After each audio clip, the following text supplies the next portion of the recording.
podcast, radio and stuff.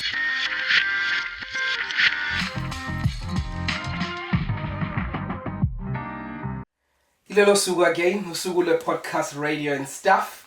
You're watching this, maybe it's a Sunday, Monday, Tuesday, regardless of the day. Every day is R4 podcast, radio and stuff. In short, it's PRS. Welcome to it. Quite excited. I feel like I always say I'm excited when we start the show. You have to be. Otherwise, it's a bore, man. Excited. But also because we always have exciting guests. That's the Yes. reason. I'm never going to say I'm never alone. Yes, Kamalam Guntagozo Chapa. Welcome to Podcast Radio and Stuff. It's another beautiful day. Yes, of course, especially a wonderful guest, a man from Pietermaritzburg. So mangi from PMP to the world, because from Pietermaritzburg and the world enjoys him. He's on a national radio station, Abantu Bam enjoya, and not just a national radio station, a radio station that has a global footprint. We are all about radio, but it's not just about radio. Yes. He's been a journalist before. Journalism is a profession, so he's a journalist. Not been a journalist before. He's a journalist. Yeah, he's a seasoned journalist. He's also a businessman, a very handy guy, by the way. Angabona nje into ethile la sebenze ngazandla zakhe asilungisele yona. Igama lakhe uNkosinathi Mshengu. No, bafethu angibonga kakhulu, angibonga intokozo for i-invite. I think kuzoba mnandi. Akumnandi already. Yeah. Kuhamba kahle bhuti? No, ngeke ngikhale mfowethu. Kuhamba kahle. Hamba kahle kakhulu. Kuhamba kahle mfowethu, kuhamba kahle, yeah. uDr Love elinye igama. Basho njalo mfowethu. Basho njalo. Eredweni bangibiza ngomshiza wentombi zakoShabalala. Mawuthanda ungathi Dr Love, mawuthanda ke Mr Super Sound from AA7. Now, lamagama Mshengu waqanjwa abalaleli. Asiqale ukuthi kumile ukuthi nguNkosinathi Mshengu. Yes. Kumile ukuthi nguNkosinathi Mshengu ngoba njengoba ushilo ukuthi ngiyintatheli ngaphambi kokuthi umuntu angene kwi-national radio station bengivele kade ngisebenza njengentatheli namanje ke ukutatheli into engepheli mhlawumbe uyintatheli ngasonke isikhathi kukhona uNkosinathi Mshengu mase ngifike emsakazweni ukhozi kwase kungena le yokuthi ubunikezwe inhlelo ikakhulukazi nganganikezwe uhlelo lomculo wamaskandi. Yes. Mawufika khona ke kufa ube insizwa yakhe uyabona ukuze ukwazi ukuappeal to the audience osukuyenzela ila kwaqala khona ukuthi ngibakhombisa ukuthi konjwa mangibuya ngibheka umlando wami mina personal nguNkosinathi ngwakamshengu isibongo ngizalwa uma ngaba ngedwa kuyena wayinikela kakhulu ekuthenini mina ngibe khona noma mina ngibe la ngikhona. Ukwazi ukuthi ngimhloniphe uGabsile ukuthi ngithi ngumshiza wentombi zakwaMshengu kusho ukuthi ngumshiza mina wakhe uGabsile ngoba wayethi angifundanga mina Bongumusa kodwa ngawe yes kunezinto la ngiyongena khona noma siyovuleka ngenxa yakho. Wow. Yeah. Wow. So kungakho ke ngathi mase ngizibiza ngithi nginsizwa bese ngithi hayi no ngumshiza mina wentombi zako Shabalala. Kusho ukuthi la ngishaye khona la ngisuke ngiyeze khona uyezwa ukuthi khona okwenzekile. Wow, amazing. And she's wentombi. Zakwamshengu, yeah. Abantu abaningi mina nje ngikwazi usebenzela ilanga lethi. Yes, yeah. Ngicabanga abantu abaningi abathanda imedia bakwazi ngaleso sikhathi. Yes. But can you tell us before ujoin ilanga Ukuthi bengibekephi? Ubuwenza? It's a long story kodwa ngizosenza sebefishane. Ngisuke eMaritzburg into ye radio noma isifo sokugula ngoba lento yokuba seredweni iba ngeno uyangenwa bokusho ukuthi idlozi uyangenwa abantu abadala kuyona lento ke ye radio yangena ngangenza uSenate 6 since high school and I used to perform kanjani Ntokozo yabona emaklasini la wakudala indawo zasemakhaya bekuba nekhabethe likathisha elalekho ngama-blocks lapha ekhoneni Yes. libe nesicabha lesensimbi yabo Yes. lesathayela Yes. kwakuthi makunomsindo eklasini bese mina ngiyongena kulona lela lokhuzana ngiyongena kulona lela khabethe likathisha elalingenalutho bese ngiyalivala bese ngimemezela ibhola khona Umemezele ibhola ngemuva kwekhabethe. yes ngimemezela ibhola ngingemuva kwekhabethe noma ngifunda indaba lokho kwakwenza ukuthi abafundi eklasini bavele bathuleke belalele iradio abayilalela Ngoba iradio was always about imagination. Ayifani TV, asiboni isithombe. so mangivaleleke ngale bese ngiyaqala ngiqale ngibambingeleleke nazi indaba zehora lesithathu neyifundela uMathambo yaxoxo umdlalo wose amaphoyisa asemnandi asethola idumbu ezimbili kwakuba njalo bese beyi-enjoy iclassini lonto iqale lapho-ke lento yokuthi umuntu akwazi ukukhuluma and i-theatre of the mind uyipainte kubantu abasoke bekulalele ngaso sikhathi Yes. angizange ngisamake kwafika uLinda Sibiya esikoleni kwakuyi-fun day Yes. uLinda by that time wayesebenza kwi-Radio Maritzburg Okay. Akithi yabona ukuthi uthando la radio sengiyalithanda Yes. so abantu when they excited about uLinda mina ngangifuna ukcreate a communication nabo Nabo, nokuthi yes. ama contact bangithatha kuLinda wathi uLinda ufika uvakashe lapha e-station ufike ngizobuka nje kwi-computer station e-Radio Maritzburg ngagcina ngiyi-field reporter kwi-Radio Maritzburg ngathi ngisesesikoleni standard 8 kodwa So uLinda Sibiya unerole ayidlalile ekuthenini ungene radio. kakhulu so mangifika khona ngahlangana nabanye abantu abaningi-ke kwi-computer station I end up ngiba i-stand in kumuntu owayesebenza mako yesonto maye ne-show yangesonto ngihambe ngiphathela ama-tape maye ngekho I had to do the show Okay.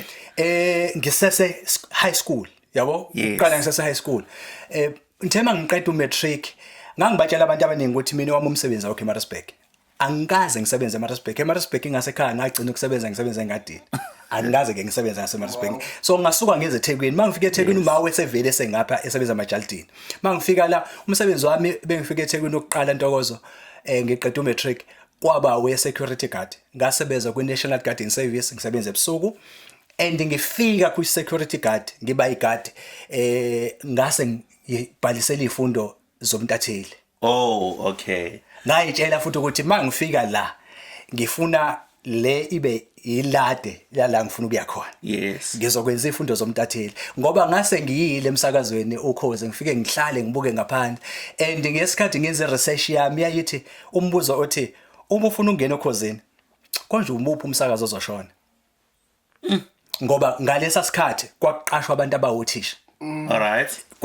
kwakuleso sikhathi qashwa abantu abawuthisha kufanele ube ne-background yakwa teaching Yes. kodwa kwangenza ukuthi mangifika khona bese ngibuyela kwizinto zami ke mina ukuthi konja ngesikhathi mina ngizibekela ama-choice ezinto engifuna ukuba yizona ngangithe ukusakaza phambili ngathi uma ngingabanga ukusakaza ndiyoba intatheli hayi mangihloleke emntathelini ngisho ukuthi ngiyoba uthisha Okay, so kuba uthisha number 3. so uma sengifika eku-security security ngiyabenza kodwa must be the best kuyona ngoba iyona enikeza imali yala ngifuna ukuya Ukuthi khona ufunda ama-studies, yes. ngafunda-ke futhi ngafike ngacela mangifika khona ngicela banginikeze i-night shift So emini ufocus esikoleni. emini ngifocus esikoleni ebusuku ngiyastadisha ngiyasebenza lalela ukuthi Ufunda kuphi?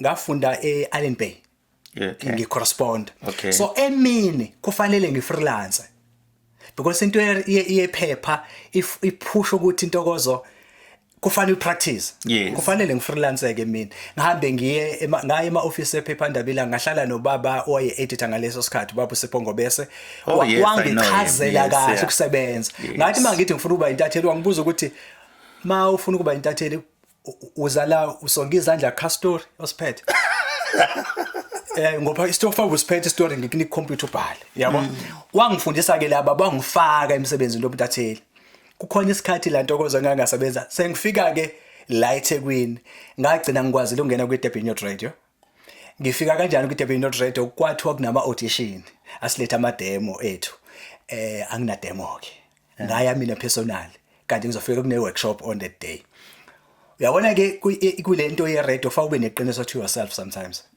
ngiqhamuke eMaritzburg ngine-background yento ngiqhamuke emakhaya mfowethu ngiqhamuke emakhaya kwaMpumalanga Usuke wayitaste kodwa i-Maritzburg Community Radio ngale ne? yes kodwa mase ngifika le eThekwini fanele ngibe neqiniso ke iqiniso lithi kubantu abazobe beze kuma audition abanye babo Ntokozo baqhamuka kwilokishi setup yaselokishini so iaudience baya understand ne rate abazo understand abazovele bafune u6 to 6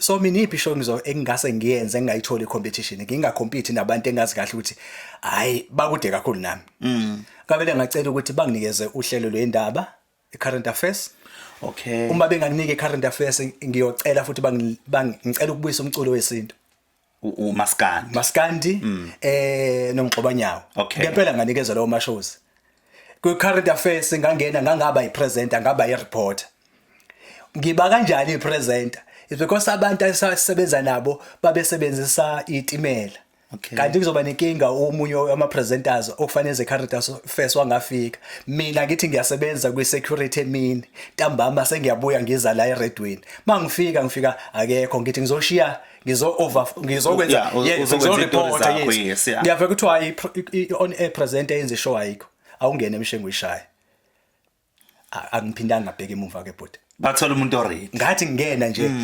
kwangazuthi isho kade kanti bengimlalela ngimlalela with the critical eye yabo so ngibhayika ukuthi amaphutha uwenza kuphi uma ngingena kumele ngiyenze sure ukuthi ishow lalela ishow goes smooth as if engazuthi kade ngaba khona yathi phela ishow i-editor yafona ngoba yayilalela esekhaya yathi editor no nitshela ulokhuzana umshengo ukuthi no kusula kusasa is doing the show. Wow. Is this DYR? Yeah, Durban Youth Right. And yabona ke ngesathi ngene DYR against current affairs and from current affairs ngabuye nganikezwa ke ushikishiki umculo kaMaskandi owuba ngolesine ntambama yabo so ngangithi makade ngenze current affairs bese ngiyama ngibreak ngene uCool Fire kwishow ngibuye ngizokhipha uCool Fire ngishaye ilokhuzana ngishaye ushikishi ngolesine kanti olunye lesine Ntokozo kuzovela ikhamba uSipho uTsameni owayenza iLove Zone okay lezi ama relationships uTsameni mayithola umsebenzi kwaToyota ngifonelwe ngikwishow yaMaskandi kuthiwa uzophuma u12 namhlanje uTsameni akekho umculo uzowuthola so imake so kusho ukuthi umuntu okukhipha akekho yes uzoqhubeka kodwa uzoshintsha amagiya and change a character and do into ethinta nama love things yeah it's challenge yeah but ke ngoba useredweni kuzofanele washintsha amagiya so mase ngitsheliwe sengiyamtshela umlaleli ngithi by 10 o'clock ayashintsha amagiya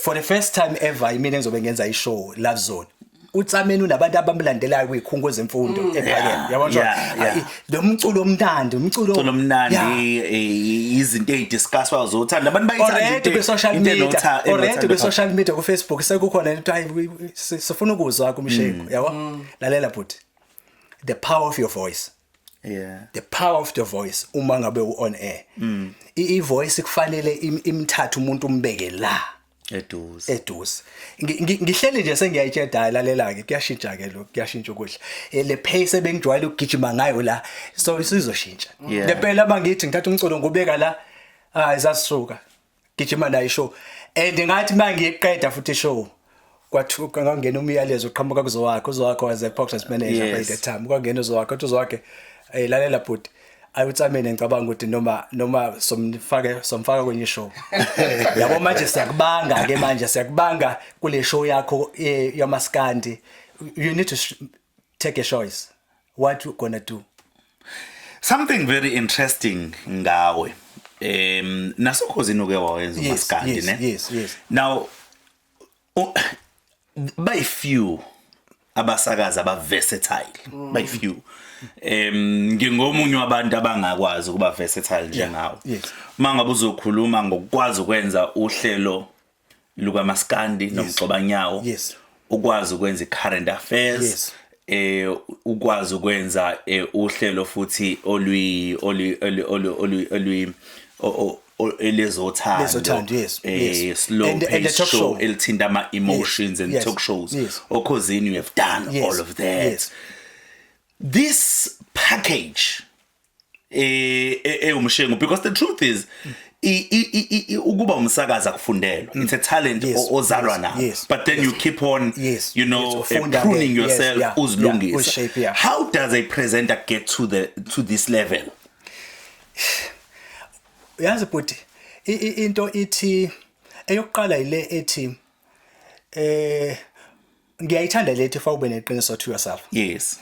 Kufanele ube neqiniso to yourself. Njoba ngishilo kuwa ngathi lento ye radio is a theatre of the mind. Yes. Oyokuqala ukuba wena wazi ukuthi yini ofuna ukuyenza engqondweni yomuntu. Okay.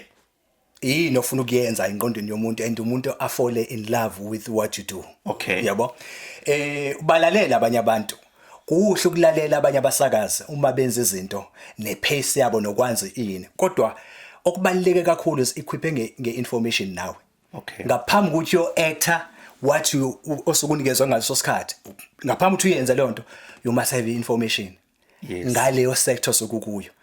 Yonke indawo la wafaka khona fa ube ne show ukuthi ngiyazi ukuthi ngifunani. Uyabona mangabe kulethwa iclient kimi kuthiwa ngizona interview. Ngiyangisho into eyodwa kulo mali uqala. Ngicela lingitshele lifuna i-end product. Yini ayifunayo mephuma le studio. Okay. Isenzekile. So besides the script anginikeza sona I need to know ufunani. Yes. So that mina ngisebenzise umntatheli bami. Yes. Ukukhama lento afuna ukuthi izuzwa abalaleli naye aphume ejabulile. Okay. Yeah, ukuze angayikhaleli imali yakhe ayikhokhe station. Yabo ukuthi imali yakhe ayikhokhela kumele ayithole. So kuzo zonke ke lezi enhlelo ensuke ngingena kuzona but ngingena ngibe ne show ukuthi mangifika la kumele ngifike ngwenze umehluko. I show is not about me. It's about entertaining umlaleli. Yeah, and Dr. Love, so you're saying you start with an end in mind. Yes. Which is always beautiful. Yeah. Now that was before ujoine Ilanga. So uyazi ukuthi into esalayo ke. Yabo ngisathi ngiyi Youth Radio, ngaba kwi Youth Radio ngasebenza khona. Angiyekile ukuba security. Oh. Ngangaba usidumo, ngasebenza imisebenzi ewu3. Ngisebenza kwi-security u7 to 7. Ngiphinde ngisebenze kwi-Durban Youth Radio. Ngase ngithola i-opportunity kwilanga. Uyabona ngesathi ngikwi-security. Ngangisebenza ngibuye ngikhave itori as a freelancer. Ngiphatha i-laptop yami esayitini. Ngithola istory ngi-interview umuntu ngefoni yami. Ngisithola istory ngisibhale ngisithumele mina istory ngoba sengazi ne-deadline ishaya nini. Ngisithumele mina. Uyabona intokozo ngangazenzela mina umgomo othi. Yabona Mshengu mangifike elangeni ngoba ngiya freelance. Kufanele ngiyathi ngizipha u3 months ukuthi fanele ngilide ngestory. Msombuluko istory sami fanele sibe silide. Ngolesine istory sami fanele silide. Ukulida ngingekho newsroom. Kwenza ukuthi umphathi weMD ahlale bona ama leading stories yalomuntu bese yabuza Dubani. Notice. Yes, bese yabuza Dubani. Bese ubagijimise ucompete nabantu abasebenza beintatheli. Ubanikeze lento ezokwenza ukuthi njalo mabe beyohlala ngolesihlanu benze postmortem free paper. Ku discuss story sakho awukho wena. Umbuzo obuzwa abahleli.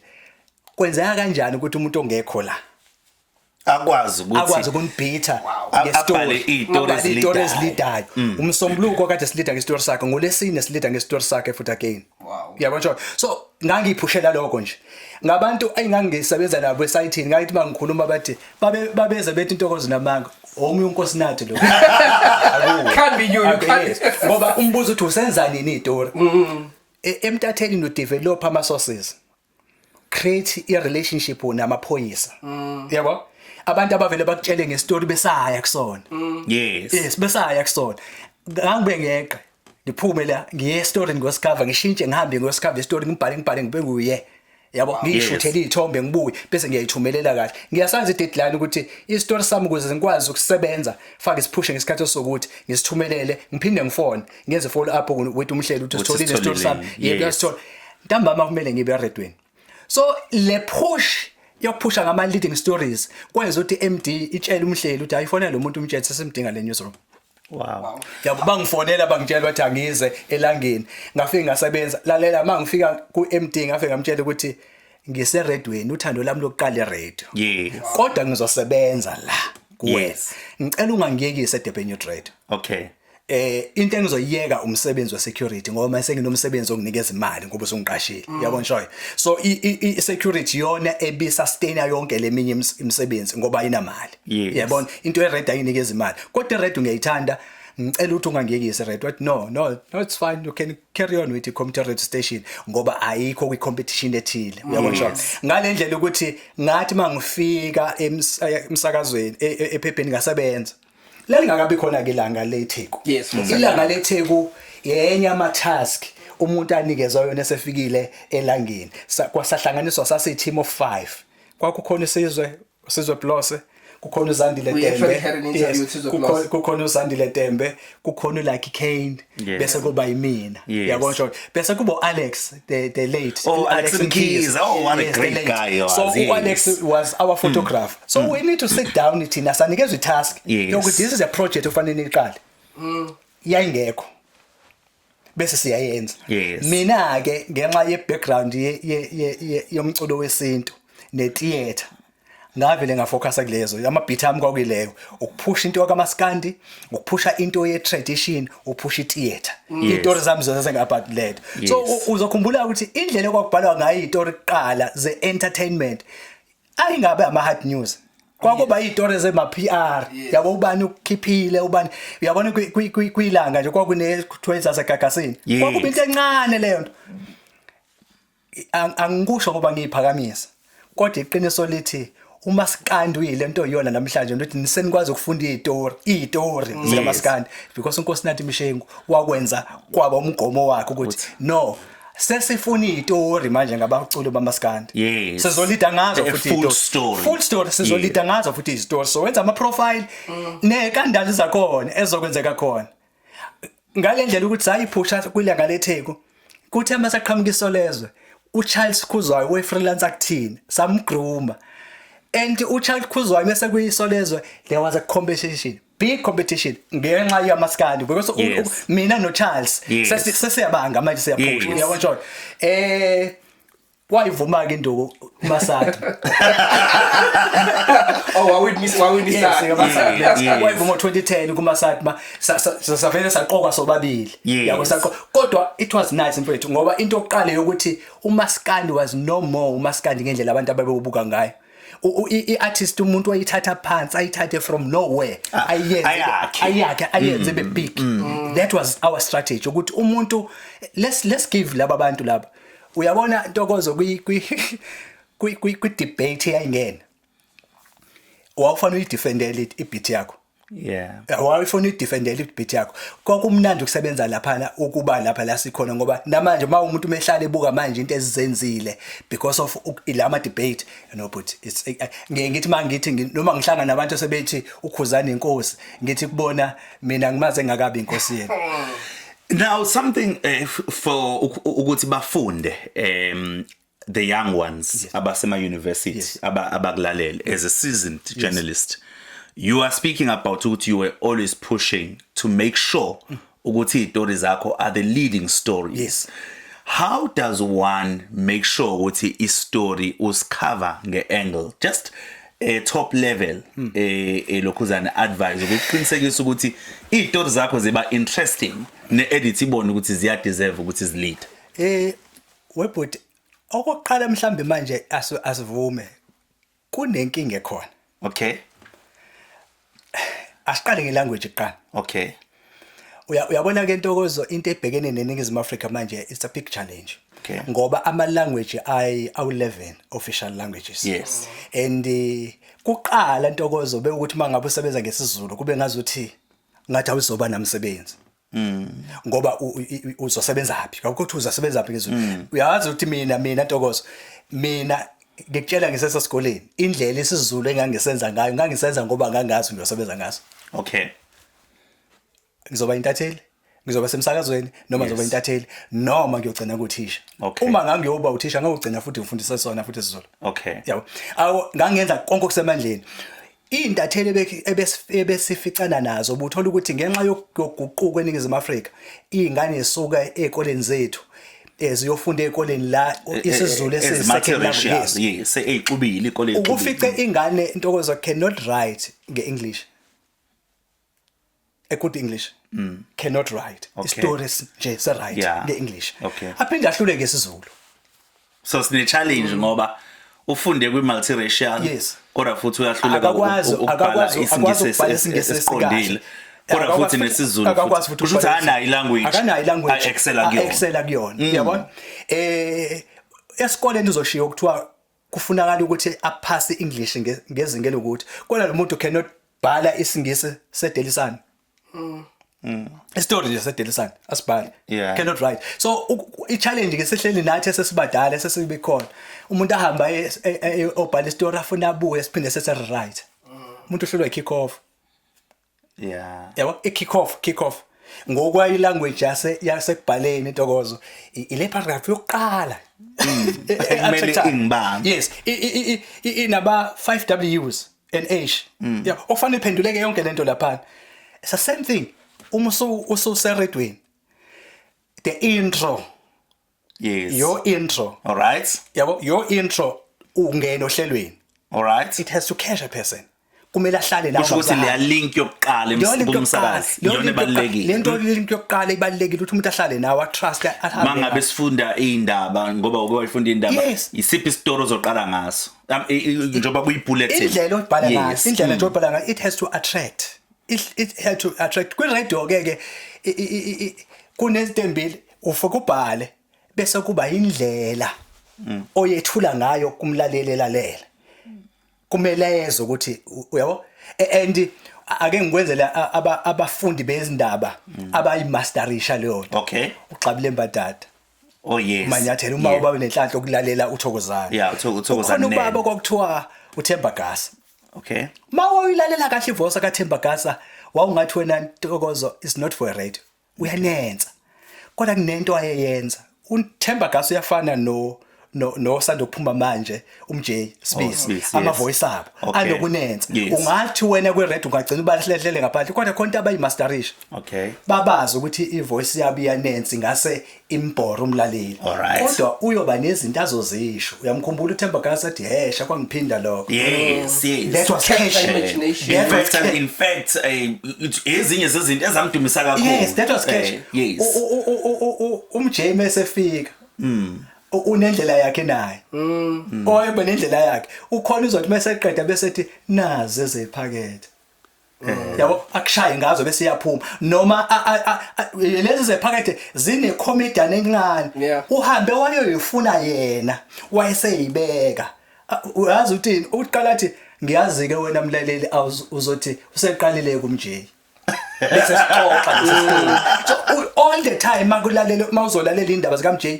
uyakufuna ukuze ukuthi engazizophetha thini uphela uzophetha thini it's how i-radio ke it goes even noma usuyi on air present you must know ukuthi ngigud yini mangithula amahlaya ngiwabeka kanjani ecomedy yayithola ngiyibeka kanjani icomedy kusonto ukuthi kodwa icomedy yami kwilink yami it has to be relevant to what into engizoyithula yes mhlawumbe uzobeka itopic but uzoyiqala ngecomedy yabo ngikwenze isibonelo nje uma ngikhuluma nomlaleli ekhaya mhlawumbe ngithula udaba sizokhuluma ngani sizokhuluma ngeside chick yes side chick sikhuluma ukuthi imizi eminingi imiswe obani laba bakhona abantu abamisa imizi abasemaceleni yabo okufanele usicreate story but mhlawumbe uyenze ibe comedy lento before ungene kwi story uqale ngayo nje ngathi uyi actor lento so umuntu mayilalele uyezwe ukuthi hello hey comrade njani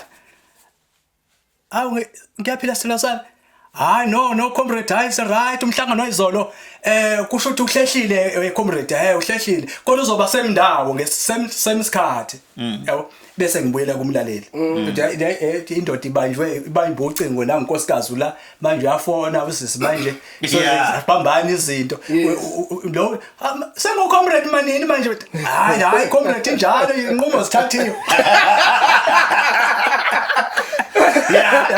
so kuyima ungena musuzobuza ukuthi into angayilwela usisi osemshadweni njengamanje uzolela ukuthi uyachithelwa umyeni kodwa usisi menga confronta le ntombazane izomtshela iqiniso ukuthi lalela do you know ukuthi imoto hamba ngayo ikhokhelwa ba Do you know ukuthi itender leni itholile nomnyeni wakho lo wena usuhamba uqhwahaza ucathi zonke izinto ezi right ukuthi ubani wenza ofacilitator lezo zinto yethu maningi angisho ukuthi topic ungathi nginika ufuna ukusitshela khona so intokozo ilokhuzana ke izinto zami ke when it comes to content nama show engikwenzayo okhozeni ngifika nganikezwe ishow yokuqala uBhodlela zengilanda wanginikeza i-talk show wafuna ngivuselele uhlelo okwakuthiwa uphumela eshashalazini khumbula kahle sabanye abantu abanjengo Alex Msiyane umthole umthimkhulu as well yes so ngafika ngalenza uhlelo lami lokuqala okhozeni engafika ngalenza and ngifika Ntokozo ngenza the same thing engangenza kuona wonke ama radio station ngifika kwabe ngazi ukuthi kade ngafika before sigene okhozeni I've got a question. Umbuzo esikubuze wona was around i-newspaper. Yes. Untokozo ukubuze ukuthi umuntu omusha ngama-advisor kanjani ukuthi akazi ukuba nestory. But no, I don't want you to go back to it. Yeah. But I'm looking at your answers that the question will be maybe more along the newspaper. Yeah. But it always overlaps to e-radio and your approach to e-radio. Yes. So how does your experience with newspaper impact or affect your on-air personality or your approach to e-radio? Yes. Ngizothi kwangisiza ukuthi umuntu abe intatheli. Ngoba lokho kwenza ukuthi uma usofika emsakazweni uzokhumbula Ntokozo ukuthi abo producer bebengekho. Yeah. Mina ukusho nje mhlambe mancane ama show engingasebenza nobo producer and mangisebenza nabo producer lalela bhuti ngesuke ngicruise mangisebenza nabo producer ngisuke ngicruise mangenza show ukusebenza wedwa umsebenzi omningi asuke ngenzele wona ukuningi asuke ngenzele kona mina okwami kuncane ngisuke ngizokwenza to add kulento asuke engenzele yona ngoba ngithumele script ase ngenza research about it so ngiyacruise akufani ke manje makuthiwa ngesikhathi ufika nje wawiproducer from DYR who's everything even nama talk shows Ntokozo kufanele ngenze research about the topic engizoyikhuluma before ngiyipresenta to the progress manager I approve ngizitholela ama guest ami yayizwa ngiyihlanganise nje ishow ngipackage yonke ishow as a producer bese ngibuye ngizoyipresenta namanje to the show that I'm doing ikhaya lokhozi manje ngiyayiproducer yabo kulula ngifika kwishow sengicruise ngoba kade ngiyiqala lento so mangisebenza no producer manje kuvele kube mnandi kakhulu yabo ngivele kube sekhaya yabo kodwa ingilekelele kakhulu ke into omntatheli ngoba each and every time when ngenza ngizo produce kumele ngi-apply lento omntatheli yokuthi fanele istory sibe balanced yonke into kune trend ngicabanga ku radio bese nike nayibona into na TV bese beyithanda lento yama reality shows yes I'm one of the person Ntokozo deals with izinto zama relationships noma nayiphi topic emntathelini you need to balance emntathelini I must not listen to Ntokozo kuphela I must also listen to a person okhononda ngoNtokozo now uma Ntokozo ngizokudedela uzokhuluma about your failure yomshado wakho ngingeke ngithole respond from unkosikazi wakho what is it asibalansile still see one sided and iqiniso lithi no matter what juice are you going to give me ayibalansile that juice and also angizokwazi ukunikeza unkosikazi wakhe fair balance because ichoice yakhe ithi sometimes yena usemove on akasafuni lutho ohlanganisa nalento wena osamkhulumisa yona mhlawumbe nafuthi nento ye-public akayifuni uma sesozwa ngabantu mfowethu story sekuthiwa kuzwakala uNtokozo ekhuluma uyabona ukwenzekani akuthinte kuyena kuphela sekuthinteka abantu abaningi abantu abazwana naye umsebenzi wakhe bonke abantu abakhuluma ngalento how are you going to fix that by entertaining abantu abambalwa ababalaleli bakho ngokuthi wena uthola content kumuntu vulnerable odinga counseling Awubanje udecide ukuthi azoba la kuwe akhale kuwe kumlaleleke esho yonke ezinye izinto and there's a lot of other questions azosale ngaphenduleyiwe okufanga uyambuza wona. Listen to ikhaya lokhozi. I will put a topic and ngithi kuwe ngene ube anonymous. Uma ungena anonymous ungasazi story sakho Ntokozo, will tell me your story but mina will always ngimela lo ngekho. Okay. I will always mela lo ngekho. There's so many questions because mangizokubuza ngixoxa story sakho ngizowenzela umzekelo nje ngestory umlalela ngene sikhuluma ngeissue yabo baba bangekho present enganeni zabo. Okay. Ithi lensizwa Mshengu nami ingane zami ezo3 umama wakhona akafuni uhamba nazo kwa Eastern Cape. Okay. Akafuni ngiyibone ingane zami. Right. Ngithi mina ingane zakho ihlano bani athi ihlano gogwazo. Uma uyingane kuphi athi ukesegoli. Ngithi mina ukuvimba kanjani mama osegoli ukuthi obheka ingane zakho Eastern Cape. Okay. Athi hayi akithi wavela uhamba nazo ngithi mina kwakufanele enze njani manihlukana ukuze ingane survive kwafanele enze njani. Ake sishintsheke le bhuti mina ngithi kuwe useke waya eEastern Cape wajahwa kade uthi uzobheka ingane zakho athi cha ngithi pho uhlaleleni ubona ukuthi uyizale eRedway Yeah. uzothi ingane zakho uaccuse umuntu osegoli uthi ukuvimbela ingane zakho kodwa wena usho kimi ukuthi Mshengu ngaya eEastern Cape ngajahwa but uthi ufuna ingane zakho.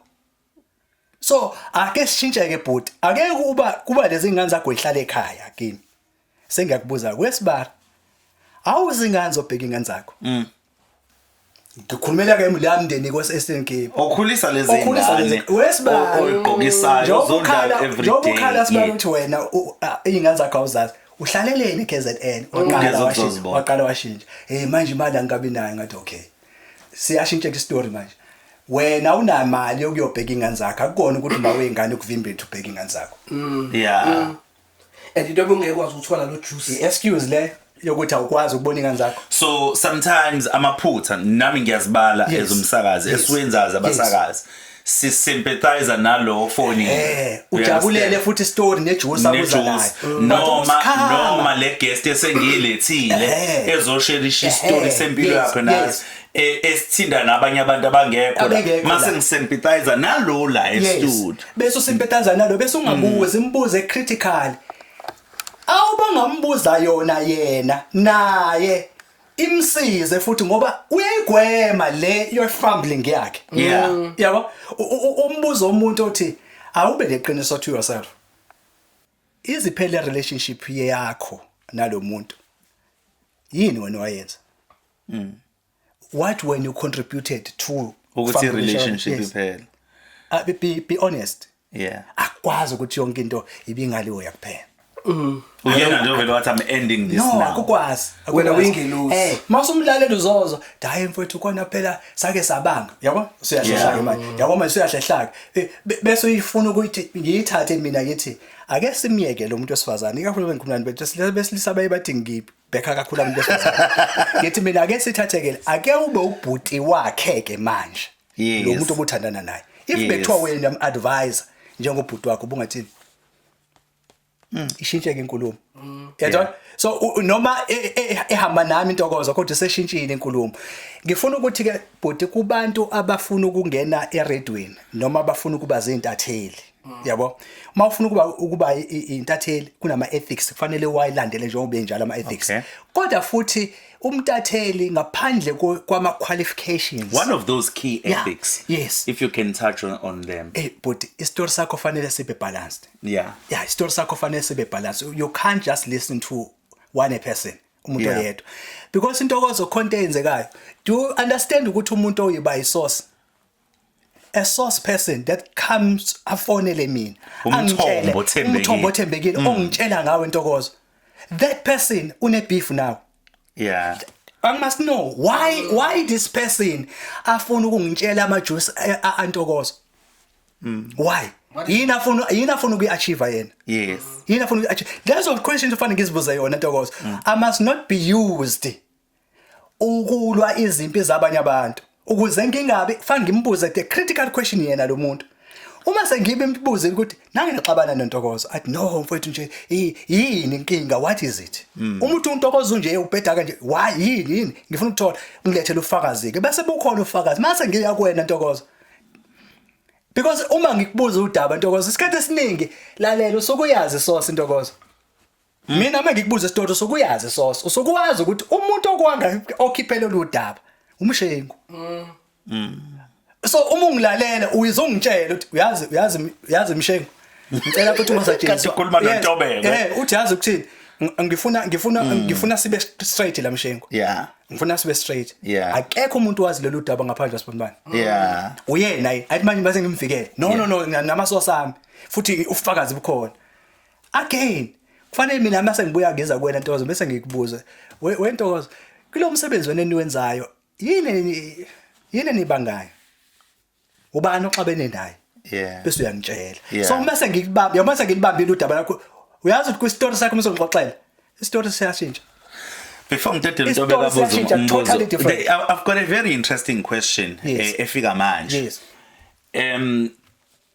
when you have been a journalist we print media and you have also okay you are a journalist you have been in print media and you also you are in electronic media udrive inhlelo zama talk shows kwi radio ubhalile ephepheni kunento enhlukanisayo uzongitshela mawukuthi ngi-incorrect i-print media inaleli gama elisebenzisayo lemthombo thembekile but angilizwa leli gama lisetshenziswa eradweni iradio isirani story esinomthombo othembekile what's the reason for that when it comes to izinto zaka journalism uzoyizwa nakhona wena le mthombo kodwa kukancane eradweni akwenze isibonelo eradweni uzozwa bethini bathi sasitholile ngemthombo kodwa sisazophenya all right yabo kodwa mhlambe bathi sasitholile ngemthombo ukukhona usaziwayo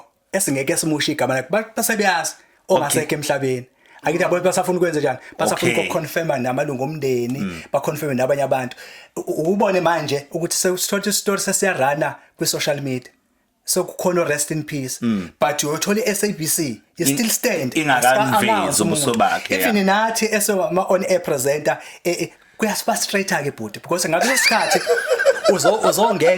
uzongena emoyeni already o rest in peace sebegijinyiwe kodwa wena ukakakwazi ukuthi futhi there's a SABC news okuyona efanele erane lesi story siqede before when as an on air presenter okhuluma nami mangi on air ngizobe ngisho ukuthi Ningizimu Afrika sekukhona indaba ezibhlungwane sesizwile kunomuntu odumile noma omlingisi osedlulile emhlabeni kodwa kwamanje angakaze awushiya igama lakhe abantu abalalele naba ku social media bale bethi sebeshilo but sebeya nithuleleni ningasho banigquza lalela kodwa let me just give you into eyenzeke kuthina ke sokhozi all right sishonelwa u colleague wethu BK yes sithola ngayizolo ebusuku okay yathola ebusuku mhlambe ngabo 6 okay mind mina ngiyangena ngo12 ebusuku yes ebusuku ngikhuluma ngomuntu engisebenze naye la yes mangifika ngizoshaya show how do I do my show ignoring into ka BK when is social media isigijimile igcwele ku social media sifaka ithombe zakhe thina sayibambile we waiting for i-management yethu i-announce i-confirm ngakusasa ekseni ku breakfast show sesibreaketini story do you understand so when I run so you need to be creative Ntokozo to be creative under those circumstances be creative do you know what I've done all right mina ngivula ishow yami ngivula ngomthandazo yeah so what I've done I opened the show with 2 songs ye gospel okay ngifaka umageja sikhuleke mayiqedwe umageja I've went to kuzana ama files ethu ngayo pick up ingoma let I know I pick up uSifiso Ncwane ehambisana khona umunye umaskanda ehambisana naye and the song is relevant to what in the situation do you understand and another song I think ukuthi ngayidlala zaba back to back lezo ngoma 4 songs akekho kumlaleli ongayizwanga ukuthi sengikhalile. Usuqhubeka nohlelo. Yes. I never said anything, Yeah. but uma ngena, uma sengena, my links after those songs, ama links ami athi kungenzeka kusasa I will be no more. Yeah. Yes. Ngoba wonke umuntu ophilayo at the back une expire date. Mayifiki expire date, konja uyongikhumbula ngani. So let's do the show. You Show carry goes on. Yabona? So umlaleli ekhaya I never said anything, but umlaleli uzwela ukuthi imood yami kephi. So lo phuma ngena, even the voice le phuma ngena kulezi ngoma sengikhama ngithi uze ngibuyele kwishow yami kumgqiqo weshow yami. Ukugade kufanele ngibagade futhi abalaleli bangabhutshuki badlule semoyeni kwishow yami or rest in peace. Baphume kwi content esihamba ngayo. Yeah, kufanele bayibambe kwi content kodwa bangaphumi kuyona lento. Yes. Yeah. How was that moment for you? Okudlula kaBK Mhlabeni, for you personally as umuntu obemazi, but even naso khosini as umsakazo nje. UBK yena ezohlelo ndawonye. Yeah, yes. Seke senzo hlelo ndawonye umculo kaMaskandi. Okay. Futhi bese kukushayeka kwesibili okaBK. You know ukuthi into yokuqala kokudlula komuntu kade nisebenza naye started with the guy eyasebenza kancane kokhosini. Yase Newcastle. Ulavas. Yes, yeah. But sasingekho close kakhulu noLavas. Kodwa sasikhiphana. Yayithola ukuthi kwangifika ngimbone and you know abafana abancane mabefika you always becoming a senior kubo. You teach them bakufundisa izinto. Nakhona it was a shock. But ke uyabona ukushayeka kakhulu but before BK. Oka Ivan. Slop. We were very close no Slop. Beside the radio. Yabo, ukuthi radio nesiyasebenza. You know ukuthi uShlophe was that kind of a person but ongamvusa noma ngasiphi isikhathi when you are frustrated at the studio. Okay. You know ukuthi imoto ivele icishe in the middle of nowhere. Kunomuntu ozocabanga. Idaleti vele ethi nyampu. Awuna music. Awuna music at all. To back kuvuleka imic kuphela. And umuntu ozomfonela nje manje uzokwazi ukumfonela lalela 24/7 uShlophe akumfonela. Akutshele esendlini ukuthi yenzani ukuze ubuyele egamini. And akwenza urelax nomlalela ngezwe ukuthi kune glitch ekhona. Yabo. So ukudlula kwakhe emhlabeni was a knock because ngesikhathi kumshaya eshawa stroke saya esibhedlela and there was a hope ukuthi awuzoba right. Hayi mfowethu. Hayi. Kwavele 2 days athi uphuma khona esibhedlela kwathiwa hayi sekusehambeni. Kwasishaya ke ngoba le nto ibuyisa ezinye izinto ke intokoza akithi you know i-situation yokusebenza kwakho thina the relationship that we had ithi asigcine radio kuphela sibini yasobheka nasemakhaya ukuthi impilo iyahlangana iyabalanseka yini lento yokuduma nekhaya yabo. So uyabona ukuthi usukwazi ukuthi intokoza if kwenzeka ukuthi kusibanibani it's a big knock. Yabo nasemndeni. Yeah, so ubheka ke ubheka neaudience njalo. Abalaleli sibalale kunamahlazo ofuna uwaqhibe yabo nshoyo. So kuthi amasa kwenza ku BK but nakhona was a shock.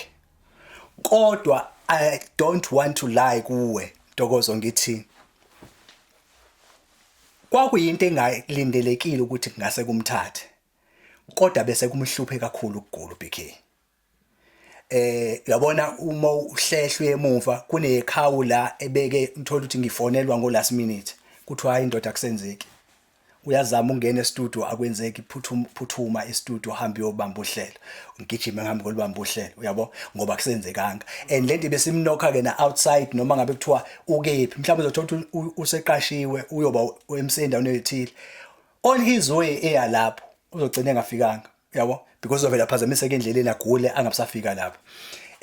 So mase kufika njengoba ngisho ukuthi uyobona umuntu osuke usayitshela ukuthi no uzoba right and kugcina kwenzekile ukuthi mfowethu agcine edlule emhlabeni kumele ke siphilela lokho futhi sikhona but sizohamba yabo yinye ke into eyayingibuseke iyayithi abasakaze engangibalalela ngikhumbula kahle ngamlalela uKansas buti ngoba wayazi uKansas sithi ukuthi uyagula yes uyazi ukuthi waba prepare abalaleli ukuthi uzohamba waba prepare abalaleli ukuthi uzohamba eba prepare abalaleli wazi waphinde washesha wakwenza ukuthi athole ama replacement akhe yena yes yetho wenza sho ukuthi uyamgroom ulinda wenza sho ukuthi uyamgroom futhi uMandla Malakwana bonke labantu wabalanda ngoba webabona ukuthi kuyile pace yakhe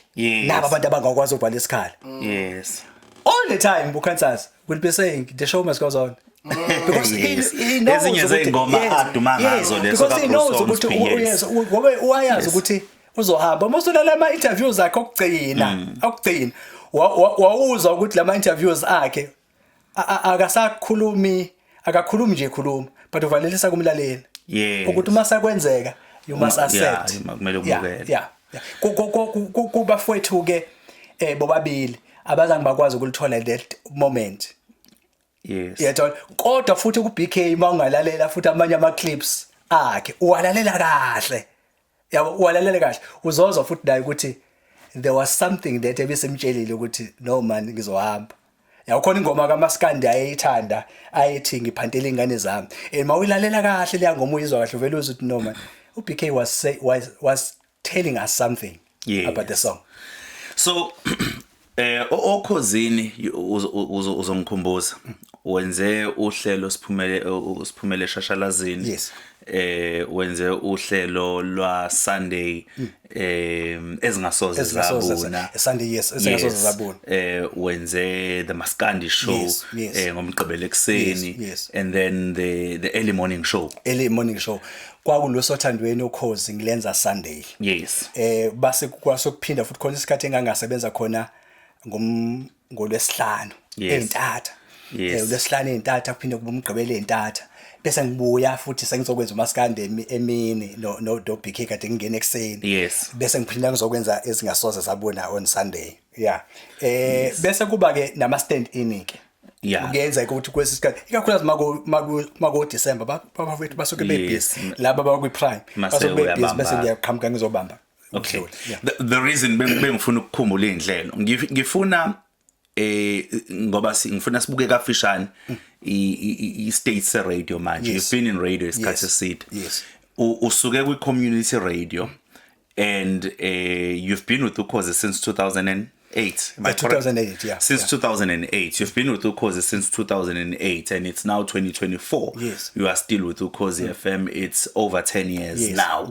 with Ukhozi FM ukuba kwakho kwi community radio kube nomthelelo omngakanani uthi mawusufika in the kwi PBS ube ne staying power because we have seen a lot of people behluleka ukuba ne staying power and some of those people but talented kodwa bengabi nayo i staying power so exposure yakho from Radio Maritzburg to Durban Youth Radio ibe nomthelelo omngakanani just to encourage these guys about with community radio because sometimes it's tough with community radio but some understand ukuthi ba prepare for what Thokoza wonke umuntu omebuya ekhuluma nami ethi ufuna ukungena noma ikiphi radio ngeke ngimbuze ukuthi uyayilalela yini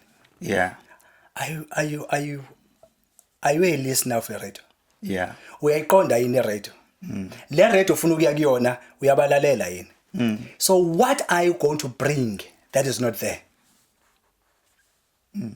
because you can't come in and repeat what they are doing kumele ufike nento ozobanikeza yona there must be something kumele kuzwakala ukuthi uNtokozo ufikile there must be something what unique about you what are you going to bring besides ukuthi uversatile bazokufaka enhlelweni zabantu mhlambe ungene kulolu hlelo but what are you going to bring to that show that was not there so if you are ulalela with the critical eye because with the critical ear wenzela ukuthi Intokozo mawusofikile you must bring Ube nententsho ofarishayo. yes you must kufanele kuzwakala intokozo ukuthi awukho Yes. kumele kuzwakala ukuthi awukho uma ungekho kufanele kuzwakala no man ikhona taste engekho Kunomuntu obambile. khona i-taste engekho khona i-taste engekho kaSibanibani yabo if kuba khona uSibanibani la i-taste yakhe ayikho is either you must propose for a new show that was not there. Yeah. You must propose for a new show. If unikezwe drive noma kuthiwa hayi unikezwe breakfast manje. Bakunika breakfast.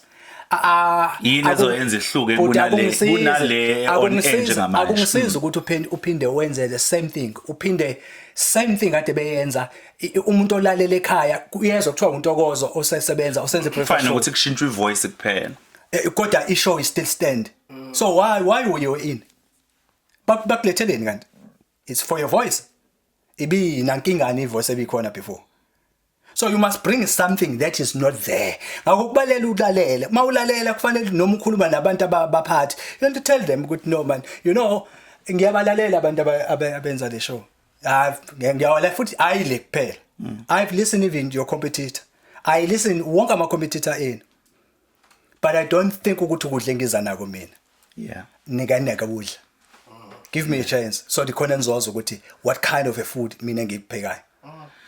So i-radio njengamanje Mshengu nangalesa sikhathi sakudala. Yes. Business but iyakhula kakhulu ekuthenini ibe business. The competition is getting high. The competition is getting high. You see njoba nilana nje as podcast. We are a competitor of the radio. So njengoba ke i-radio business one of izinto engihlezi ngizwa abantu becomplaina ngazo abakwi radio ba complaina kakhulu ngama social media influencers if I may put it that way ukuthi ngathi wona sesetshenziswe radioweni but mina ngithi mangabe ngiwa defender ngithi but because i-radio ibuka lo muntu ukuthi uzosiza ukukhulisa irevenue ingakho besuke befuna ukuthatha loyo muntu loyo. You need ngifuna wena uqhamuke ngeangle yokwazi ukukhanselisha the guys who are in community radio ukuthi no, as much as the social media influencers are there but you can still throw a challenge at them. Yeah. I-training umuntu ayithola kwi-Durban Radio. Yes. It's marvelous. Yeah. Ingenze ngaba yilento ngiyo. Yeah. We were sebenza kwi-community radio station with a 0 budget. Yeah. Abaphathi bethu babe neqiniso kithi ukuthi babe open up in terms of finance. Yes. Ukuthi imali ayikho. And imali mayingekho inenza nonke niba amasosha aphumayo ufuna imali. Yes. Yabo? Right. So u2 on air presenter kodwa futhi ube uqaphela each and every money that comes in a station. Ama-ad wadlala ngesikhathi ufanele adlale ngaso because you know ukuthi la ama-ad wona ayenza lesi station singaphili. Siphile, yes. Awugcini ngokudlala le ma-ad. Mawudlala la ma-ad nawe uyazibuza ukuthi mina what contributing engiyenza la beside on air. So uma ngiphuma amasishare abantu ukuze balethe imali. A station. Yes.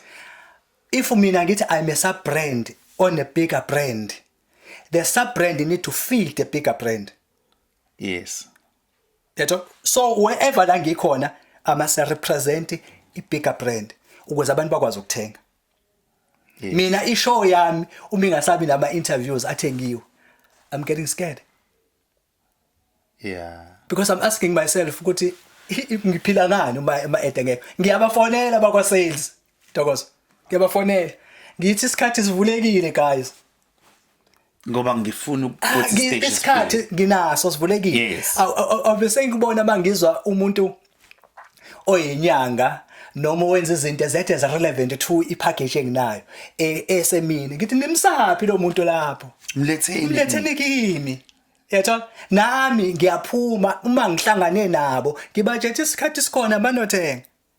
So mangabe ke usu kuyi bigger platform lokho kukusebenzelile kakhulu ngoba one we understand ukuthi this is business. Yes. We understand this is business.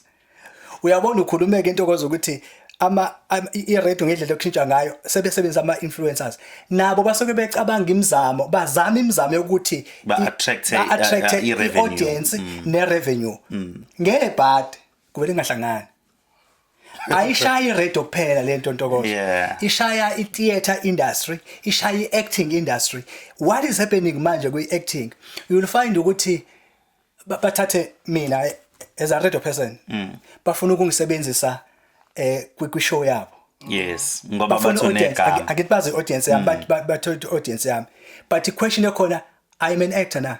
I'm gonna deliver. Will you be able to deliver? No, sometimes Twitter I'm not. Kodwa njalo ngidlulisa mhlambe content owayibona Ntokozo trend ekuyenzeka. Besebenzisa maskandi kuma shows athile e-TV. Yes, ngeke ngayibona, yes. Umbona umuntu uzofambula uyadlula ayikho into azoyenza. But ngoba babone audience yakhe ukuthi ulandela abantu abaningi uzoza nalabo bantu. Uyayithola? Bakwazi ukusustain. No. Babe bayiyeka ngoba babona ithi so i-question enkulu ukuthi laba bantu bayenza yini? Ne bahamba bayiyeka ngoba babonile ukuthi ayenzeki lento abafuna ukuthi yenzeke. Ayenzeki. Kuyona yonke indawo nala kwi radio ke but ama influencer manje njengoba sekon TikTok. Ngoba lento iqale before TikTok. Manje lo sekon TikTok uyabona ukuthi ama influencers lawa before asebhekene nenkinga. Yes. Because manje uTikTok uthi yenza ivideo. Present yourself. Do something. Abana lutho. They need to have content that you're gonna present. Yes, abana lutho. So ukukhumbula ama influencers amaningi aqale lapha ku Instagram ngama picture. Yeah, Instagram kuyithombe. Kumele uthole i-background enhle, kumele ugqoke kahle. Yes, kunyuka audience. Nesikhathi afaka ngaso inyuka audience. Mase bemthatha, bemlethe eredweni. Ayiphambana izinto. Akanayo into angastill lutho akana lutho azodevelop because ama skills zokwenza lento awekho kuye. Yeah. Bavele bangezike nalabantu athi kune hope yokuthi bazothenga. Hayi lutho.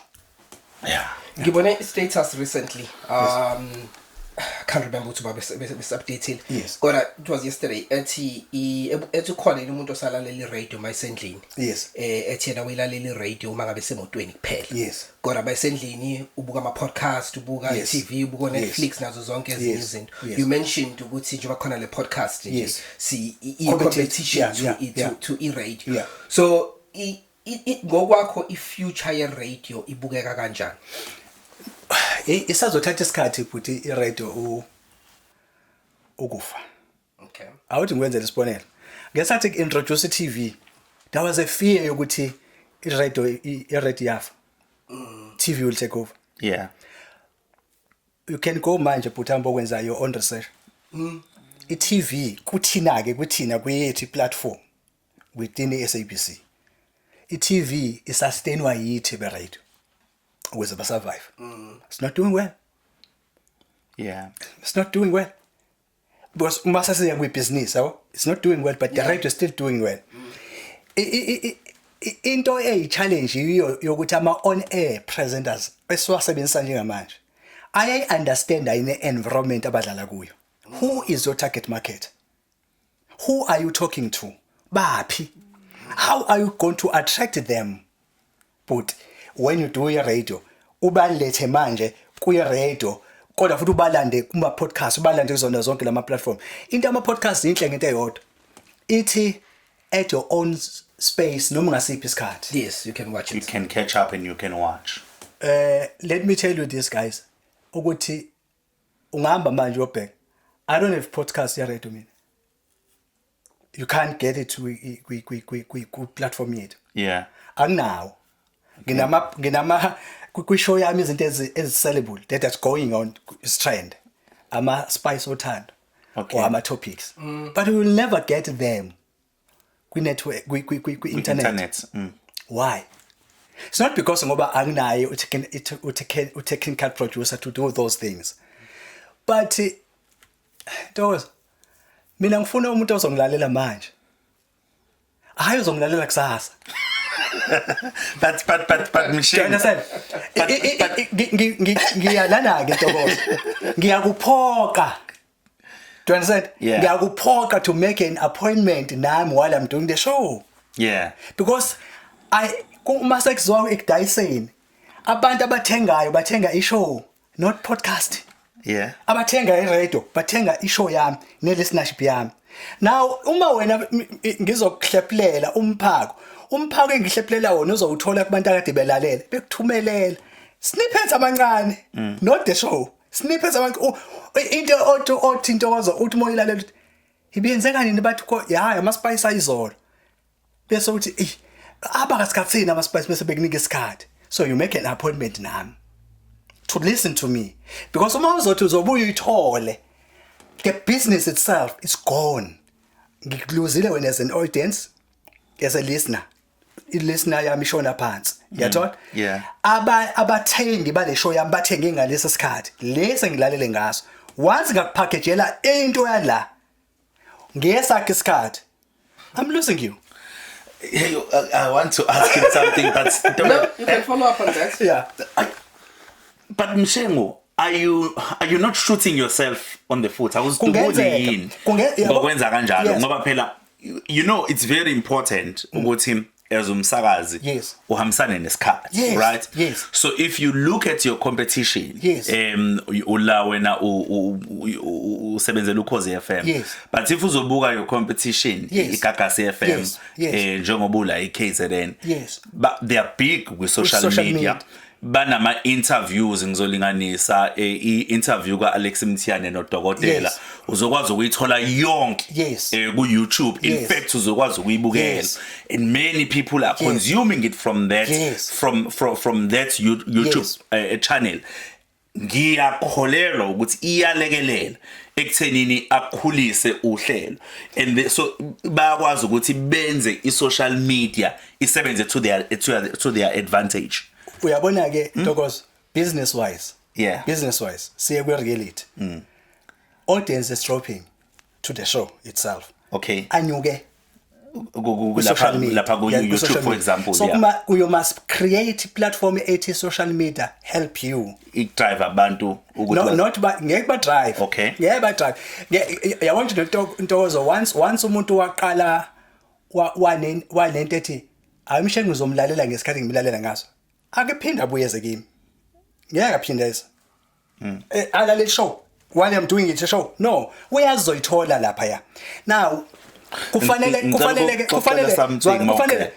la platform le yantokozo i organization yami ibisiyenzile in terms ye price tag yabo kusho ukuthi lapha kumele bayenze imali yenzeke imali khona uma yenzeke imali khona idayiseka khona I'm fine do you understand I'm fine ukuthi lento ithathwa la iya lapha iyadayiseka iyakwazi ukudayiseka. Let me just give you into esenza eKhozi. There's uKhozi TV. Why uKhozi TV? Why uKhozi TV iyadayisa nayo. It's making money. All right. Do you understand? It's making that money. Now whatever that we do la kule show yethu la kumakenza ama shows uzoyithola lapha kuKhozi TV. Because there's a money that is going there. All right. Nakhona. Yayithonjwa. Nawo ama podcast asekhona manje. Sikhona futhi podcast because there's a platform nakhona ethi now uyadayisa khona. But believe me, Ntokozo, uyabona le audience le lapha ku YouTube will be staying with YouTube, not coming to the show. Ngoba already Ntokozo yabo lento ukuthi une phone. Uya noma inini kuyona. Vele ngamanye amazwi uya saying umuya lapho you create another audience ongeke uyikwazi ukuyithola. Uyabona ngesikhathi ngenza ishow ezingasoze zabona. The question yami ayithi who I'm competing with. Ngesonto. Alright. I'm competing with. So with Wilson Pinkosi. Yes, I'm competing with the Metro FM. Yes. I'm competing with the 2000. Yes. Bonke laba bantu.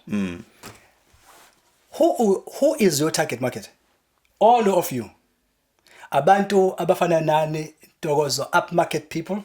Yato? Asebekhulile. The question is ngoba even the type of music obudlala. Yini konje mina ngideliver? It's music. Yes.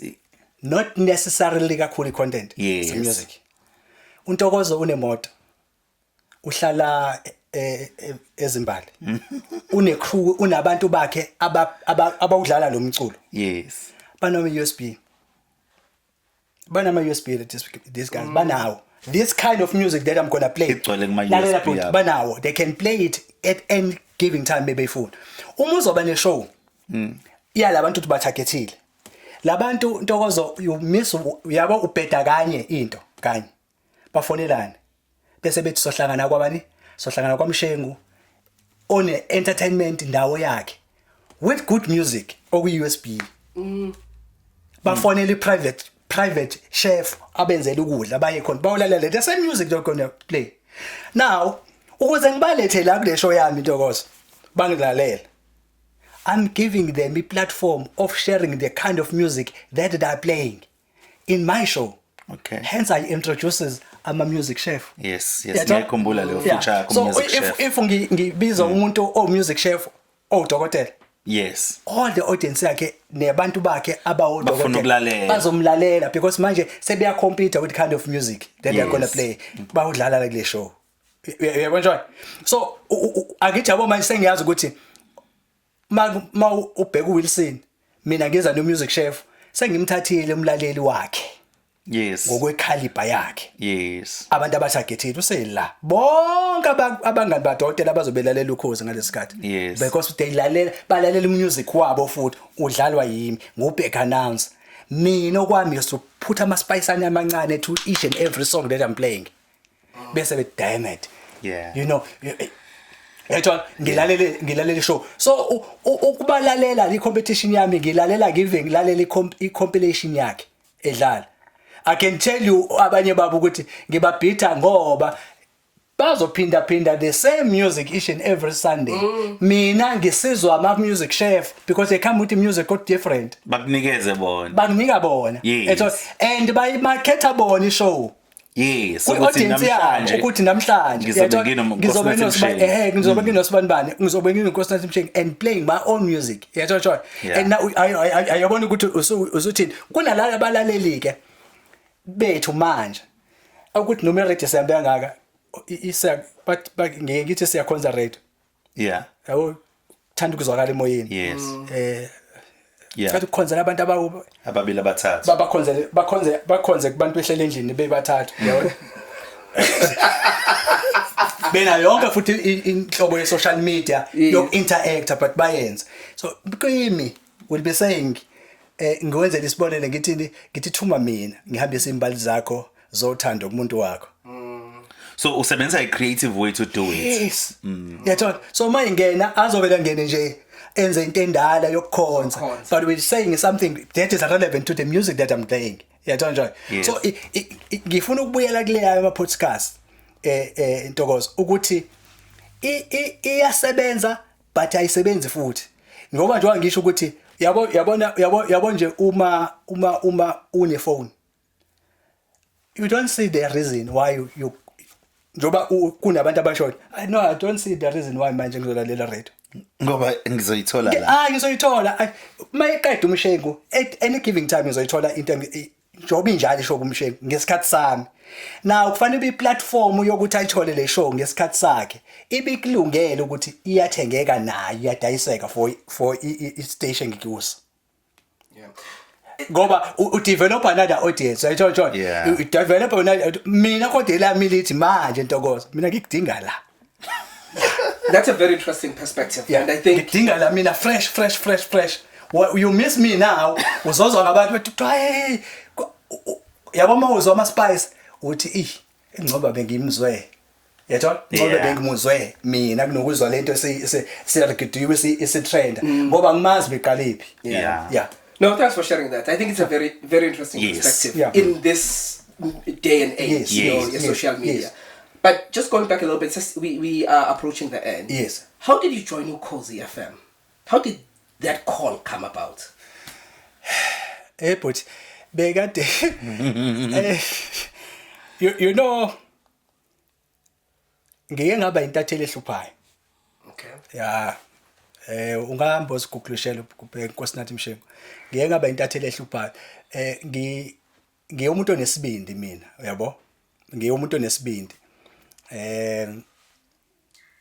ngicabanga ukuthi it's kind of stories that I've done ezazenza ukuthi kungahlaleki nje uyabona uma ukwathola ikhole eqhamuka kuMshengu is either you awukwazi ukulizipha you need to come back you know awukwazi ukulizipha you need to come back because uMshengu umeselandela ufana nePitbull uyanamathela entweni akazuli imibuzo yami ingaphendulekile uyabo kwakancane kakhulu ukuthi ngibhale istory ngize ngiqede bese ngithi kuzoshaya isikhathi sokushicila singamtholanga Okay. hayi ngeke akukwazi ngoba the kind of a story ngisuke ngisiphethe nento engisuke ngiyiphethe iyakuphoqa ukuthi nginike ithuba nawe ngiyakunika ithuba lokuthi ukwazi ukuyiphendulela and angaze ngibe nefear mina ukuthi umuntu ukulipha izinga lokusebenza and angaze ngiphushwe lento ethi kukhona into okuthiwa abantu bayashawa angikholelwa kulonto Right.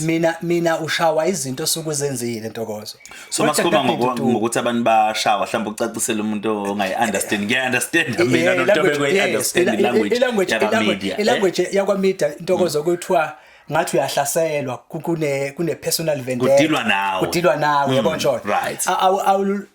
ngoba umuntu waba nenhlanhla ukuthi aphinde abe ku management position ephepheni mina intatheli esasisebenza nazo they know you can't just nje uhlasele umuntu othile prominent for nothing Yeah. yathola and uyithathe uyibe personal leyo nto akithi emtathelini ke ufika uqhame uphishe uthi une story ngikubuza imibuzo ngaso yabona ukukhona omunye woza kwethu entertainment they bathola story Ntokozo sithi intatheli ithola story sithi ngesource esithi ihlala emzini kanokusho ngapha emhlanga obiza kakhulu kodwa sekutholakala ukuthi akuwona umuzi wakhe uqashile futhi ukhokha imali engaka kodwa futhi sebebuye emakhaya kubo akakhile ekhaya kubona it's a story yawa Okay. it means is living a lie engazibuza intatheli ngathi konje unihluke ngani nina kulo because you are in the newsroom nani namabhayilani ngakini bazokuthi usuphumelele nihlala laphi nina nihlala emafletini ngithi but abantu nje bahlala emafletini becabanga ukuthi ikwakho so get me a story I just need to know why you are interesting to this story besides ukuthi ufuna umhlambalaza I need to know why Yeah. because mina sengilenzile lwami ucwaningo wena tatheni one la uthi wena uphuma khona kubo Right. uma wakhe ugane lapha ya umuzi wenye indoda lapha ongesona isibongo sabo lo Okay. lo kuba nithi niye kubo naye kwagogo wakhe la ekhuliswa khona bengizonizwa manje niye emzini kama wakhe nithi kubo nithi lo akayokwakhela enye indoda engayena ubaba wayo umuzi So when you went even deeper. yes yabo so kufanele ube naleyo nto leyo oyenzayo engingakusho manje but ukuthi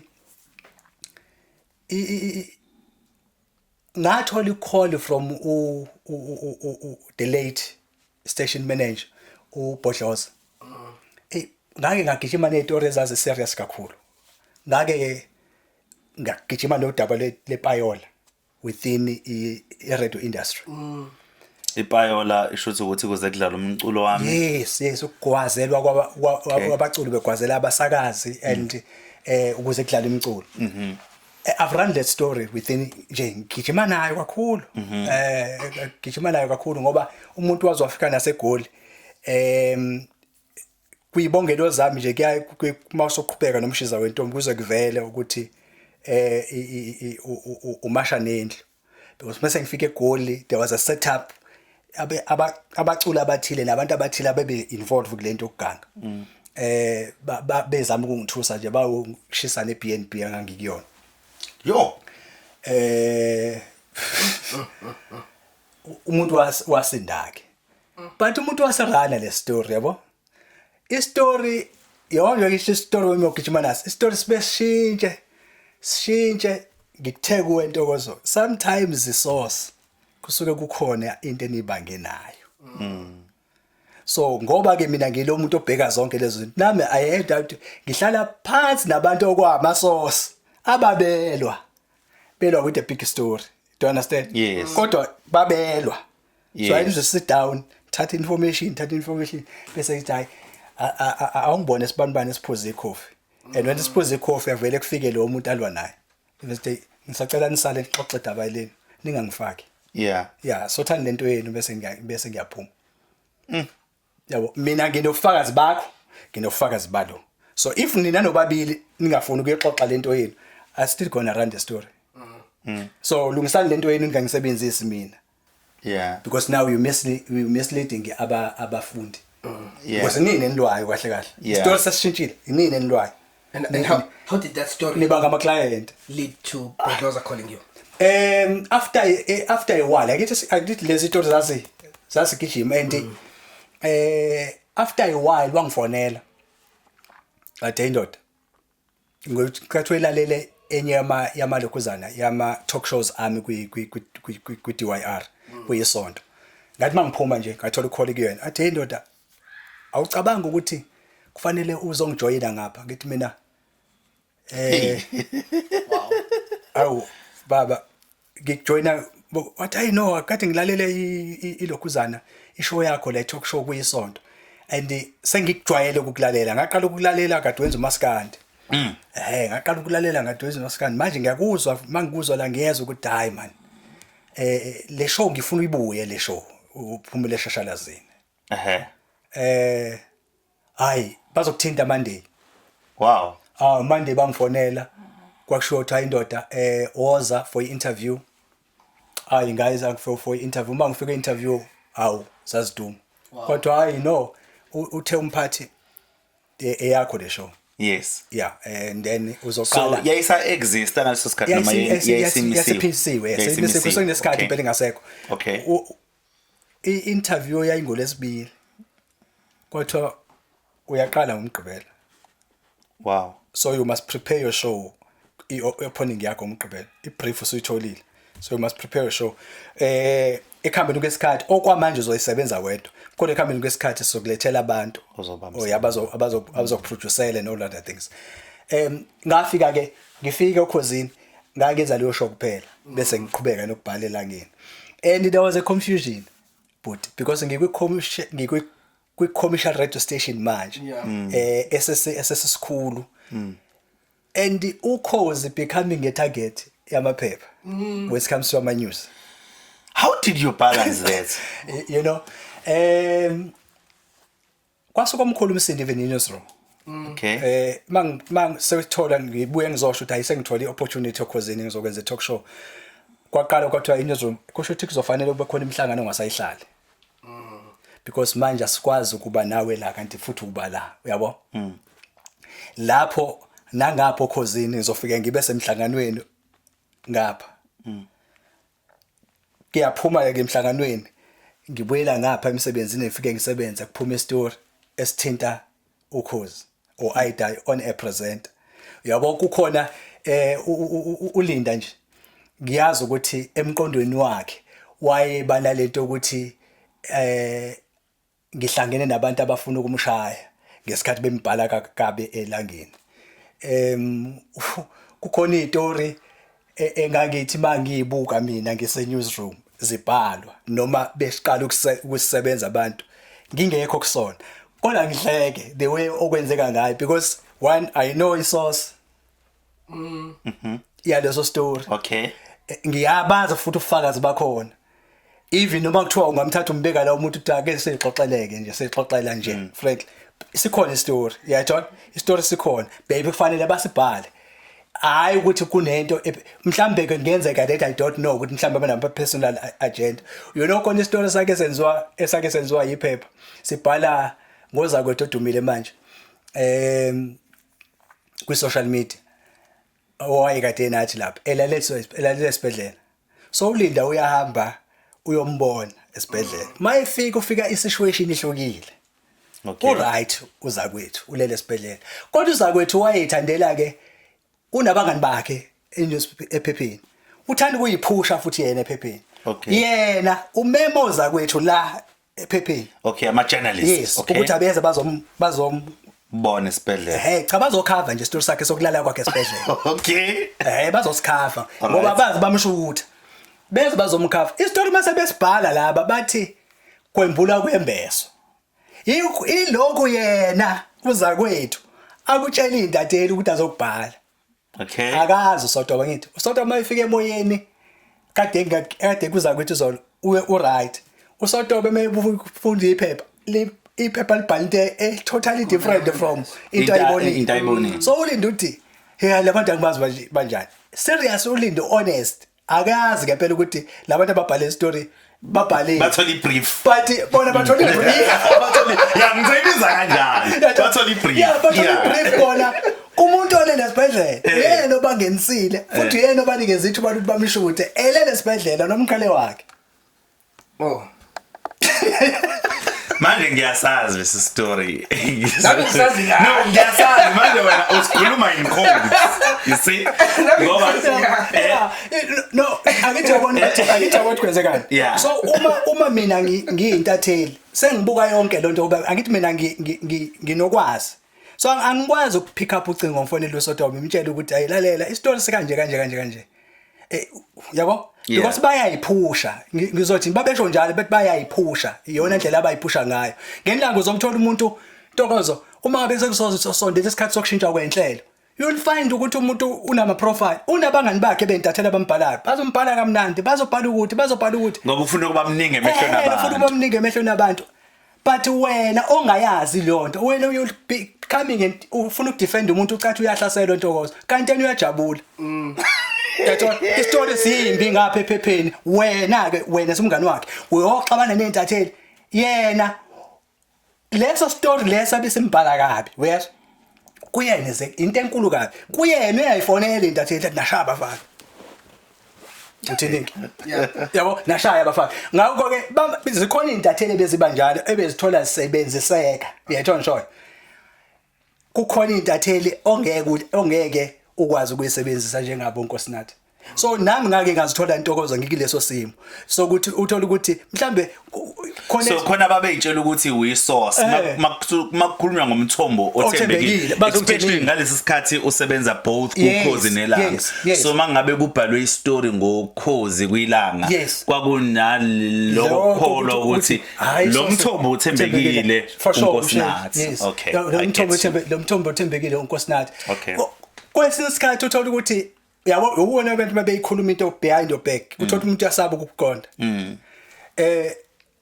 angazi ngenxa yokuthi mina Ntokozo ngumuntu oyihloniphayo nabantu abahloniphayo nabantu ngiyabahlonipha uyaqaphela mawungaqaphela uyaqaphela ukuthi selokhu ngaqala ukusebenza ngibizwa ngesibongo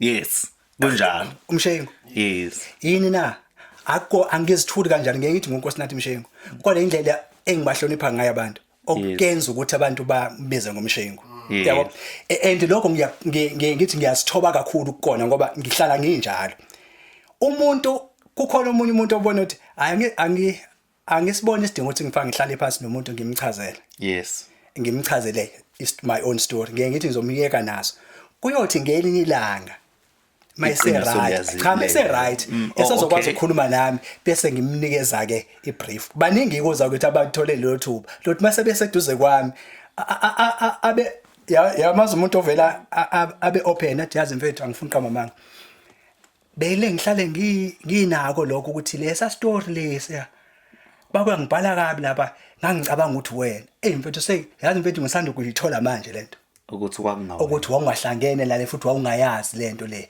and wena mangizwa kahle wafika wabuza futhi wabuza 1 2 3 4 5 bese ngithi mina hayi no mina ngaze ngithathe personal ngayithatha ngokuthi ngoba umsebenzi engikuwona vele uzongidalela izitha yathola umsebenzi engikuwona uzongidalela kodwa mina nawe mawuzoqaphela angikaze ngiyeke mina ukubingelela futhi angikaze ngiyeke ukuxoxa nawe ngoba kumina nje into ebeyaba khona komunye umuntu bethi bengithi kumuntu uma Ntokozo ufonelwa zentatheli bethi bane story please uma une number yami angeke ngiyivimbi intatheli ezingabhali ngawo kona kuzokusiza ukuthi ungifonele ngoba uzoza uthukuthele mina bese ngikwehlisa bese ngikwenza ukuthi uma usuyodila nentatheli umuntu uye naye yabona umuntu umnikeze impendulo ezomeza ukuthi Ntokozo mayesefika esehleli kwicomputer athatha seke story kusho yena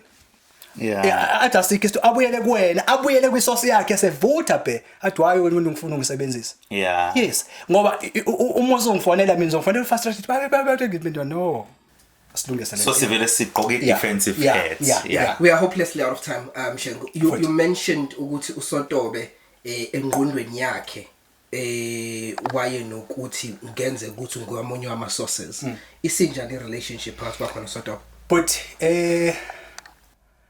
I will always muhlonipha uSotobe. Sisuka kudakhulu naye. And the right relationship yami naye. Sike sahlangana nje ensukwini sihlangana ngasekhaya eMaritzburg because indodakazi yakhe ifunda ngalapha ngasekhaya. So sike sahlangana naye and siyahlangana naye nje sixoxa. I think leyo ngicabanga ukuthi siyahamba asikaze siayine Ntokozo. Asikaze siphinde sithi siyayikhuluma sikhuluma. Kodwa ngiyacabanga ukuthi uyabona ukuthi othi I assume ukuthi makufika kuye wahamba ufuka ukubona ukuthi no man it was not like that yabo ngisho angikaze ngibe nezinto eziphe ngoba angikaze ngibe ne personal vendetta naye because ngazi contribution that he has kimi yayithona esonkosinathi Mshengu personally ne radio ngazi le nto ukuthola mfowethu iSMS when you do the show uthola iSMS eqhamuka kuma giant radio like uMandla Malakwane Linda Sibiya nabanye when you do your job and uthola iSMS ukuqhama lapho lalela bhuti uzwa ngaphakathi kuwe kube khona lo nto it's one of those things ezike zenzeke uLinda akanqena ukwenza yabo for him to send iSMS while I'm doing my show and asho something ngeke ngaba uMC emgcwabeni kaBongani Mavuso and uLinda couldn't come ngoba wena amanye ama commitment but wayeyibuka online so mayibuka online ngithumela umessage uthi lalela but waza ubamba kamnandi umsebenzi we colleague ubamba kamnandi umsebenzi we colleague that's what we want kimi kwathi cosolo uma ngenze show I think ngangeze singasoze zabona mhlambe nganginesonto noma 2 weeks and I get a message eqhamuke kuyena ethi hey lalela I always know ukuthi le show le you gonna do uzokwenza something hayi lalela ukuhamba naye ngihleli nawe kumanje kimi mfowethu it was saying ku enhlizweni yami nazoke wow we are hopelessly out of time kuningi besanga kukhuluma umuntu okuthandayo I mean, angazi ubani ongazuthi yiphi show yenza. I mean the biggest radio station. But ke just simtshela ke just in case. Mhlambe futhi ukuthi ngaphambi ukuthi umuntu ngisho njalo. Let me just give an advice to abantu abafisa ukungena kwi-industry. Naba kuyona manje. Hayi lalela izinto ishintshile webhuti. Kwi radio akekho umuntu opermanent. Akekho umuntu opermanent. Siya freelancer sonke. Ufika ngaleso sikhathi lawo mahora la uqede uphume you must do something else ezokwazi ukuthi uphile ngeke ukwazi ukuma nge-radio kuphela yabo ngeke ukwazi ukuma nge-radio kuphela as I'm here eseshila uNtokozo ukuthi ngibe ngenza umsebenzi ethintana nezandla I'm a CEO and the director yoMshiza Holdings uMshiza Holdings is focusing on construction qapheleke Ntokozo doing something totally different from your radio ukubalekela i-conflict of interest ngoba akufanele uzithole you caught in the middle uyokuthi uya conflict with what you are doing kwi-radio what you do kwi-radio you do kwi-radio ungahlangani nalezi zinto ngoba uma kuba khona i-conflict uzocompromiseka you'll having a client that we need to interview eradweni and he is your client mhlambe ku-PR noma ku-marketing and that's a big fraud ongazithola ukungena kuyona so kuba fowethu abazi nje ukuthi mawungena eradweni uyangena kwi-radio but you must do something else shout 3 hours wakho hamba ukwenza ezinye izinto eseceleni and you grow abantu bangilandele kwi-social media kuwona wonke ama-social media unkosinathi Mshengu @DRLV Mshengu @DRLV Mshengu ku-Instagram naku-X sibonga kakhulu Mshengu yazi before sambe I know sisivaletsile but I will hate myself for not asking this question if I don't ask it. Yes. Mafundi profile yakho on Ukhozi FM. Kumentionwa ukuthi you were on exile. So It's a story of another day. Tell us the story. Were you born there or you went? No, I was here and I went out. I was here and I went out. Ikona okwangenza kube lula ukungena kwi security industry. Okay. Yeah, ikona okwenza kube lula. Briefly. Ikona okwenza kube lula. You know ukuthi khona ezinye izinto that you don't want to tap to it. Okay. Khona ezinye izinto that you don't want to tap to it. Uma uzonaka, I'm not even active politics. And there's a reason why. I've decided not to ngena kule nkundla. Okay. Not to even to becoming an active or not to be Activist angikwazi nokukhankaselana bosovota nje manje. ngangingaba a political analyst even uma ngisengintathela. But I've decided not to do it because I said I think I play my part. With politics. I play my part. And I move on. It's an ex that you don't want to talk about. Okay. Hey, njengomuntu odila nezothando ke Yeah, vele it's an ex that- example yakho. It's an ex that you don't want Mhlambe to nayo talk about. nayo into ke ex angafuni ukukhuluma ngayo. You know ukuthi into esikuhluphe lento ethi uma uyakhona kuzobe ngazi ukuthi yabona into engathi khona abantu abakweletayo. Some kufanele ngabe ngenzela ukuthi ngoba I know nobody owe me anything. I play my part and that's it. And maybe- Angidede labantu abadlalayo ke manje Badlala. Helalela imnandi ke game manje. Athi no manje hayi imnandi futhi imnandi game. Imnandi politics. Hayi imnandi game manje futhi. Manje ke imnandi ke game ke manje. Imnandi game. If you know politics, hayi angikhulumi ngelocal. No, ungakhulumi ngelocal politics. You must check it global ukuthi ithini because njengamanje umuntu oyiunderstandayo need to understand it global ukuthi sekephi. Yeah. Ngeke siqede. Khumbula umsakazi lo still naye. Asiba. Yeah. Khumbula umsakazi nkosinathi siyabonga kakhulu Mshengu. Siyabonga kakhulu first for coming through. Thank you so much. All right, it's podcast radio and stuff. Please don't forget to go to subscribe and share the page, and remember to encourage all those who are watching our content also to subscribe. You know, the good thing about subscribing is that it is just free, but the main thing was ukufaka reminder was njalo must drop us something you are reminded. And as Ntokozo said, it's podcast radio and stuff. We're out of here.